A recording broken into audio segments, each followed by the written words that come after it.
Hello friends, आप देख रहे हैं आपका चैनल शेयर बाजार विद आयुष। और दोस्तों बात करेंगे इस वीडियो में इंडो एमआईएम और लोहिया कॉर्प के बारे में। बेसिकली आज दोस्तों लिस्टिंग देखने को मिली दोनों की, और दोनों की लिस्टिंग आप कह सकते हैं काफ़ी शानदार देखने को मिली। जो एक्सपेक्टेशन था उससे भी ज़्यादा बेहतर मिलता हुआ देखने को मिला है। तो इसी के बारे में इस वीडियो में चर्चा करेंगे, आगे क्या हो सकता है इसके बारे में भी समझेंगे। तो वीडियो को दोस्तों आप लोग देखिएगा पूरा, लेकिन उससे पहले अभी तक अगर आपने दोस्तों चैनल को सब्सक्राइब नहीं किया और पहली बार विजिट किया है तो ज़रूर आप लोग चैनल को सबसे पहले सब्सक्राइब आप लोग कर लीजिएगा।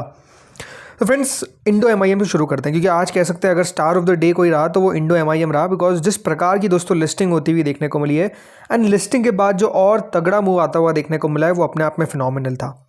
आज के दिन दोस्तों क्लोजिंग जो है वो एग्जैक्ट है 741.75 पे, यानी लगभग जो लिस्टिंग हुई उससे भी लगभग 6% ऊपर जाकर दोस्तों यहाँ पर आपको क्लोजिंग आती हुई देखने को मिली है।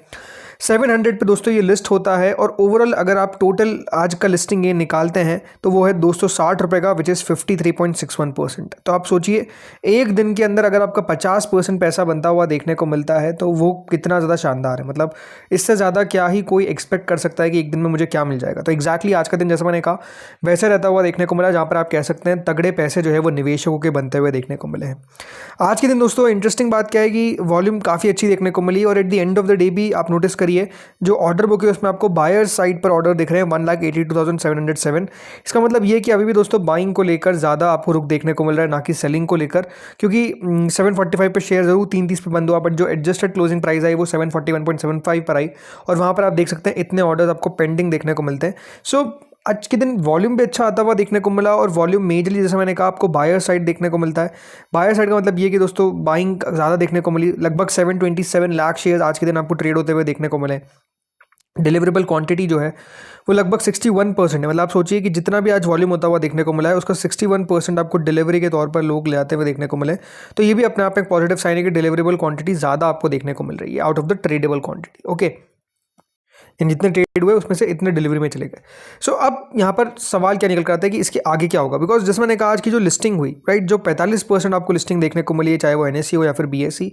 तो एक बात क्लियर है कि जो एक्सपेक्टेशन था, राइट, जो एक्सपेक्टेशन था उससे ऊपर खुला। 700 पे दोस्तों ये आपको खुलता हुआ देखने को मिला है, लेकिन एक्सपेक्टेशन क्या इतना था? बिल्कुल भी नहीं। एक्सपेक्टेशन ये था कि 35% तक भी मिल सकता है, लेकिन हुआ क्या, उससे ज़्यादा ही आपको मिलता हुआ दिखा। 37% 35% तक का एक्सपेक्टेशन था और उससे ज़्यादा ऊपर लिस्ट हुआ। देखिए सबसे बड़ा जो आज का पॉजिटिव मुझे नज़र आया वो ये था कि 700 रुपये के ऊपर ये खुल गया। अगर ये लेवल के ऊपर ना खुलता तो मैं आपको कह सकता था कि थोड़ा रुक जाता ये 700, फिर अपने आप में एक हर्डल हो सकता था। बट वो हर्डल ही आप कह सकते हैं इसने आज काफ़ी आसानी से शुरुआत में ही क्रॉस कर दिया ओपनिंग पे ही, और उसके बाद वो हर्डल बचा ही नहीं, राइट। तो वो एक इंपॉर्टेंट लेवल था जिसको दोस्तों क्रॉस किया गया। अब सवाल ये निकल कर आता है कि अगर इसको होल्ड करना है या फिर बेचना है, क्या करना चाहिए। तो यहाँ पर पहले एक्सपर्ट्स से अगर आपको बताता हूँ, फिर आपको मैं अपना खुद का व्यू बताऊंगा। तो देखिए यहाँ पर एक्सपर्ट्स का मानना क्या है। एक्सपर्ट्स जो ओवरऑल कह रहे हैं कि जिस प्रकार की लिस्टिंग हमको देखने को मिली और जिस तरीके का लेवल आया है वहाँ पर अब 595 से 600 एक स्टॉप लॉस जो है वो बेसिकली बताया जा रहा है कि आपको मेंटेन करना चाहिए, ताकि आपका जो लिस्टिंग गेन है वो प्रोटेक्ट रहेगा। अगर आपको नियर टर्म की बात की जा रही तो आप समझ सकते हैं कि दोस्तों यहाँ से लगभग 100 रुपये नीचे हो गया। बट मैं आपको ये कहूँगा कि इतना बड़ा स्टॉप लॉस भी हमको लेकर नहीं चलना है। होगा क्या इससे कि मेजरली जो मुनाफा है वो चले जाएगा। यही होता है कि अगर आपने कल भी आपको एक बात कही थी कि अगर आप सिर्फ लिस्टिंग गेन के लिए अप्लाई कर रहे हैं तो आपको ये समझ में आना चाहिए कि जो भी दिन का हाई हो उससे 5% का स्टॉप लॉस आप लगा लीजिए। हो सकता है कि देखिए 5% के बाद वो शेयर बिल्कुल वापस से घूम जाए, जो हाई था वो फिर अपने आप में क्रॉस हो जाए। बट द पॉइंट है कि दोस्तों हमको हमारा जो गेन है उसको सेव करना है, राइट। अगर गेन ही नहीं बचेगा तो फिर मतलब क्या है, राइट। तो इसीलिए हमेशा मेरा मानना ये है कि जो भी दिन का हाई रहे वहाँ से 5% का आप स्टॉप लॉस मेंटेन रखिए, ताकि उससे होगा कि आपका जो मुनाफा है वो मेजरली सेव रहेगा। 5% का तो रिस्क ले ही सकते हैं। लेकिन जो मैंने आपको कल भी एक बात कही थी लॉन्ग टर्म को लेकर कि देखिए इस कंपनी को छोटी मोटी मत समझिए। ये कंपनी जो है, जो एमआईएम यानी मेटल इंजेक्शन जो मोल्डिंग टेक्निक होती है, इसकी वर्ल्ड लार्जेस्ट इंस्टॉल्ड इनकी एमआईएम कैपेसिटी है। और जैसे मैंने कहा ये इंडिया में नहीं ग्लोबल लीडर है, लार्जेस्ट प्लेयर आपको देखने को मिलता है, largest in the world, not only in India. And इसके पास मार्केट शेयर 7% का है पूरा ग्लोबली। आपको 7% ऐसा छोटा दिख सकता है, बट ग्लोबली 7% का मार्केट शेयर रखना इट्स मतलब not a small thing, right. अपने आप में बहुत बड़ी बात है। इस पूरी अगर इंडस्ट्री की बात करते हैं तो इंडस्ट्री दोस्तों ये है कि ग्रो करेगी from $3.2 billion to $4.7 billion by 2035। तो अगले 10 साल के अंदर, मतलब एक दशक के अंदर जो इंडस्ट्री की ग्रोथ की एस्पेक्ट है वो इस प्रकार से कि 3.2 से 4.7 तक आपको पहुंचती हुई देखने को मिल जाएगी। और उसमें जो सबसे बड़ा बेनिफिट है वो है चाइना प्लस वन स्ट्रैटेजी का, जो इस कंपनी को मिलता हुआ दिख रहा है। तो ये भी एक बड़ा फायदा है। बाकी आप कंपनी का खुद फंडामेंटल्स देखिए, क्लियरली आपको नजर आएगा कि कंपनी की ग्रोथ ताबड़तोड़ रही है। वो तो देखिए मार्केट खराब था, मतलब जब ये कंपनी अपना आईपीओ लाने की कोशिश कर रही थी तो इस आईपीओ के साइज़ का डबल लेकर आना चाहती थी। मतलब ये जो भी आपको लगभग 3-4 हज़ार करोड़ का इशू आया है, ये कंपनी 8,000 करोड़ तक अपना आईपीओ लेकर आना चाहती थी, बट उन्होंने देखा कि मार्केट का क्योंकि हालत उतना अच्छा नहीं था due to Iran US war, तो उसने अपने आईपीओ साइज़ को हाफ से कट कर दिया। अदरवाइज सोचिए कि अगर ये डबल आता, मतलब 8,000 करोड़ का आता, तो पहली बात तो अलॉटमेंट लोगों को काफ़ी मिलते और पैसा तो आप देख ही सकते हैं कितना बना है। और कंपनी को मैंने आपको कल भी बताया था कि देखिए इनके प्रमोटर काफ़ी जनरस है, ये साफ नज़र आता है कि उन्होंने टेबल पर जगह छोड़ी। भली बहुत सारे कंपनी ने यहाँ पर प्री आईपीओ राउंड्स करे, बट यहाँ पर आप नोटिस करिए कि जो भी फंड रेजिंग भी हुई तो उससे कंपनी ने ऐसा नहीं कि कोई बहुत उतार चढ़ाव, मतलब ऐसा नहीं कि कंपनी ने अगर 100 रुपये पे शेयर बेचा अपना तो कंपनी एक साल के अंदर उसको 200 पर लेकर आ रही है या फिर 150 पर लेकर आ रही है, ऐसा नहीं कंपनी ने किया, 100 का 100 पे लेकर आ गई। तो आप समझिए कि निवेशकों को साफ साफ उन्होंने जगह दी कि हाँ आप भी पैसा बना सकते हैं, कंपनी पैसा बना ही रही है, नो डाउट यहाँ पर दोनों के लिए म्यूचुअली बेनिफिट हुआ। और ये आप समझिए जब प्रमोटर्स जगह छोड़ते हैं तो मार्केट उसको किस तरीके से वैल्यू करता है कि एक दिन के अंदर ये शेयर 50% से ज़्यादा बढ़ गया। तो ये मार्केट भी आपको यहाँ पर कह सकते हैं दोस्तों फ़ायदा देता है, अगर आप सबके लिए सोच रहे हैं और जगह छोड़ रखी तो नो डाउट अब तो बढ़ता हुआ नजर आएगा। तो क्लियरली अब बात क्या है, देखिए आज का जो हाई था वो 757 के आसपास का था। ओके, 750 के ऊपर बंद होना एक इंपॉर्टेंट लेवल है।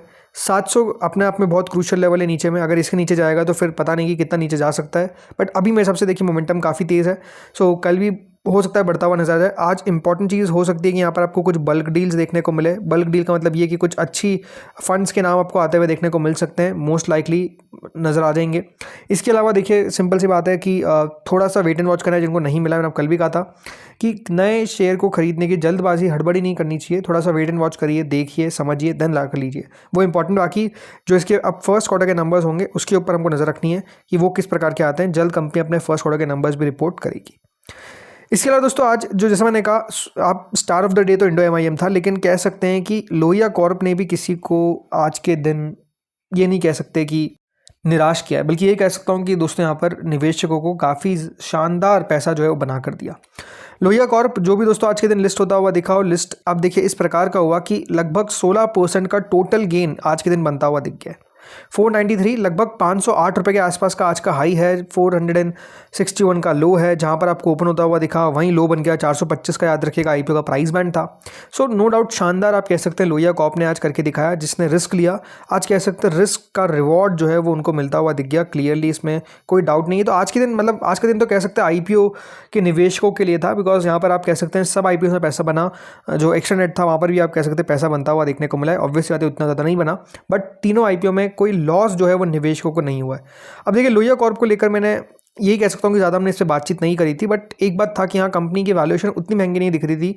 रिस्पांस अच्छा क्यों नहीं आया ये मुझे समझ नहीं आया, बट हाँ रिस्पांस अच्छा ना आने के कारण ही हमने ये कहा था कि जो रिस्क की इन्वेस्टर्स है, जो रिस्क ले सकते हैं वही लगाए, because of the response. Obviously बात है देखिए रिस्पांस मैटर करता है, बट हाँ अगर आपने रिस्क लिया तो आपके 15-16% बन गए होंगे अगर आपने नहीं बेचा है, क्योंकि 500 रुपये के ऊपर भी गया। लेकिन हाँ ये कि 500 के ऊपर क्लोजिंग नहीं आ पाई, तो अब क्रूशियल लेवल होगा कि क्या इसको भी क्रॉस कर सकता है। आई थिंक ये भी मोमेंटम में आता हुआ दिखेगा। बाकी आज के दिन आप देखिए at the end of the day यहाँ पर सेलर्स आपको देखने को मिल रहे हैं, 12,000 क्वांटिटी एट 494.60। आज के दिन जो टोटल वॉल्यूम हमको आती हुई दिखी है वो 207 लाख शेयर्स की है, लेकिन डिलीवरेबल क्वांटिटी इट्स ओनली 39.41%, तो ये थोड़ी सी कम है। तो यहाँ पर भी देखना होगा कि क्या कोई QIB के द्वारा हिस्सा बेचा गया है, मतलब क्या QIB इसकी कोई सेलिंग आई है, क्या फंड्स ने कोई बाइंग करी है इस कंपनी के अंदर। आई थिंक वो डेटा क्रूशियल रहता है, बिकॉज उस डेटा के कारण भी याद रखिएगा अगले दिन का जो मूव है वो आपको तय होता हुआ दिखता है। सो लेट्स सी आगे होता क्या है। बाकी दोस्तों इस वीडियो में इतना ही था। दोनों कंपनीज अच्छी है, दोनों कंपनीज की अच्छी लिस्टिंग को देखने को मिली है, तो जिनको भी मिला उन सबको कॉन्ग्रेचुलेशन वंस अगेन।